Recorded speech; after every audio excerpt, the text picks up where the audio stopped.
क़ज़ा नमाज़ों का आसान तरीक़ा। जिन अहबाब की नमाज़ें क़ज़ा हो चुकी हैं, अब वो उनको अदा करना चाहते हैं, तो वो चाहते हैं कि हम आसान तरीके से अपनी क़ज़ा शुदा नमाज़ों को अदा करें, उनको पढ़ा जाए। तो उनके लिए आज की वीडियो बहुत अहम है। इसमें मैं आपको आसान तरीक़ा जो शरीयत ने तख़फ़ीफ़ रखी है, आज वो आप हज़रात के सामने गोश गुजार करनी है। दोस्तों मोहतरम, सबसे पहले आपने अपनी उम्र का हिसाब लगाना है कि आपने कितने साल की नमाज़ें क़ज़ा की हैं। बलूगत की उम्र से आप हिसाब लगा लें। बाज़ लोगों को नहीं पता चलता कि मैं किस उम्र में बालिग हुआ था, तो उनके लिए भी शरीयत ने आसानी ये रखी है कि अगर औरत है तो औरत 9 साल से हिसाब लगाए, और अगर मर्द है तो वो 12 साल से हिसाब लगाए। इस हिसाब से वो जितने साल उसके बनते हैं, जितने सालों तक उसने नमाजें क़ज़ा की हैं, उनका हिसाब लगा लें। उनके सामने निकल आएंगे कि कितने साल उसके नमाजें क़ज़ा बनती हैं। ये बात जहन में रखें कि जो नमाजें क़ज़ा हैं वो सिर्फ फ़र्ज़ों पे होगी, सुन्नतों पे नहीं होगी। सुन्नतें भी आपको माफ़ होंगी और नवाफिल भी आपको माफ़ होंगे। आपने क़ज़ा जो करनी है वो अकेले फ़र्ज़ नमाज़ों की क़ज़ा अदा करनी है। अब एक दिन की जो फ़र्ज़ नमाज़ें बनती हैं वो 20 रकतें बनती हैं।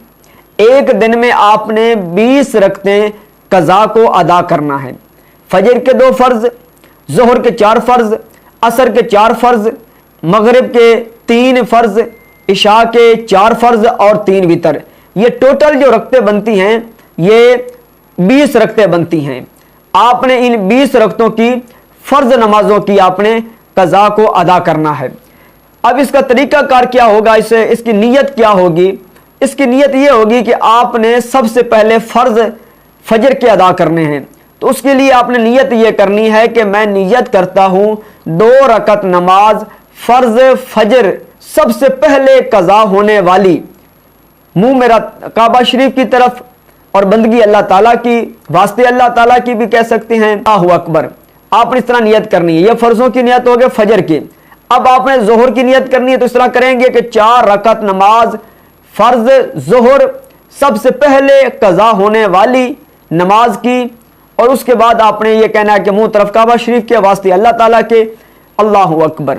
फिर इसी तरह असर की नियत कर लें, मगरिब की नियत कर लें, इशा की नियत कर लें।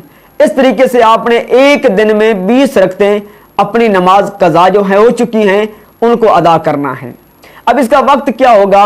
वक्त आप ज़ोहर के बाद भी इनको पढ़ सकते हैं, मगरिब के बाद भी पढ़ सकते हैं, इशा के बाद भी पढ़ सकते हैं।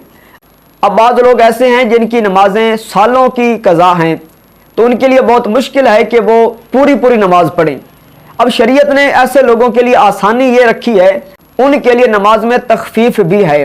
अब वो तख़फ़ीफ़ क्या है, आपके गोश गुजार करता हूँ। पहली तख़फ़ीफ़ ये है कि रकू में सुबहान रब्बियल अज़ीम 3 बार पढ़ी जाती है। शरीयत ने यह कहा है कि आप 3 बार ना पढ़ें, बल्कि आप क़ज़ा नमाजों में सिर्फ 1 बार तस्बीह पढ़ लें। सजदे में भी सुबहान रब्बियल आला 3 बार पढ़ी जाती है, लेकिन शरीयत यह कहती है कि क़ज़ा नमाजों में आप 3 बार ना पढ़ें, बल्कि आप 1 बार सुबहान रब्बियल आला पढ़ लें। ये तस्बीहात में शरीयत ने तख़फ़ीफ़ रखी है। दूसरी तख़फ़ीफ़ ये है कि तीसरी और चौथी रकत, तीसरी और चौथी रकत में जो सूरत फातिहा पढ़ी जाती है, यानी ज़ोहर की तीसरी और चौथी रकत में सूरह फातिहा पढ़नी होती है, असर की तीसरी और चौथी रकत में सूरह फातिहा पढ़नी होती है, मगरिब की तीसरी रकत में सूरह फातिहा पढ़नी होती है, इशा की तीसरी और चौथी रकत में सूरह फातिहा पढ़नी होती है। तो शरीयत यह कहती है कि यहाँ पे आपने तीसरी और चौथी रकत में सूरह फातिहा पढ़नी है, वहां पर आप 3 बार सुबहान अल्लाह पढ़ लें। आप सूरह फातिहा बेशक ना पढ़ें, आप 3 बार सुबहान अल्लाह सुबहान अल्लाह सुबहान अल्लाह ही पढ़ लें, आपकी नमाज अदा हो जाएगी। ये दूसरी तख़फ़ीफ़ है। अब तीसरी तख़फ़ीफ़ जो शरीयत ने बताई है वो ये है कि जब आप अत्तहियात में बैठेंगे क़ादा अखीरा में, तो उस वक्त आप अब्दुहु व रसूलु के बाद दुरूद पाक पढ़ना होता है, फिर दुआ पढ़नी होती है। शरीयत कहती है ना तो आप दुरूद पाक पढ़ें, ना ही दुआ पढ़ें, बल्कि आप सिर्फ इतना पढ़ लें, अल्लाहुम्मा सल्ली अला मुहम्मदिन व आली, सिर्फ इतना पढ़ लें, उसके बाद सलाम फेर दें, आपकी नमाज मुकम्मल है। चौथी तख़फ़ीफ़ ये है कि जो वितर हैं नमाज इशा के, उसमें दुआए कनूत पढ़ी जाती है। शरीयत कहती है कि आप दुआए कनूत ना पढ़ें, बल्कि आप दुआए कनूत की जगह सिर्फ अल्लाहुम्मगफिरली या रब्बिगफिरली दोनों में से कोई लफ्ज पढ़ सकते हैं। अल्लाहुम्मगफिरली भी पढ़ सकते हैं, रब्बिगफिरली भी पढ़ सकते हैं। इनको 3 मरतबा पढ़ें और उसके बाद रुकू में चले जाएं, नमाज मुकम्मल करें, आपकी नमाज मुकम्मल है। देखिए शरीयत ने कितनी आसानी पैदा की है। अगर हाँ अब भी हम अपनी कज़ा नमाजों को अदा ना करें तो ये हमारी अपनी गफलत है। लेकिन ये भी याद रखें जो अहबाब कज़ा नमाजों को अदा करना चाहते हैं, पढ़ना चाहते हैं, वो कज़ा नमाजों के साथ साथ तौबा भी करते जाएं, क्योंकि नमाजों को कज़ा करना ये गुनाह है और गुनाह पे तौबा लाजिम है। लिहाजा कज़ा को अदा भी करते जाएं और साथ साथ तौबा भी करते जाएं।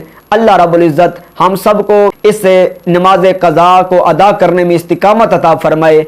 व आखिर दावाना अनिल हम्दुलिल्लाह।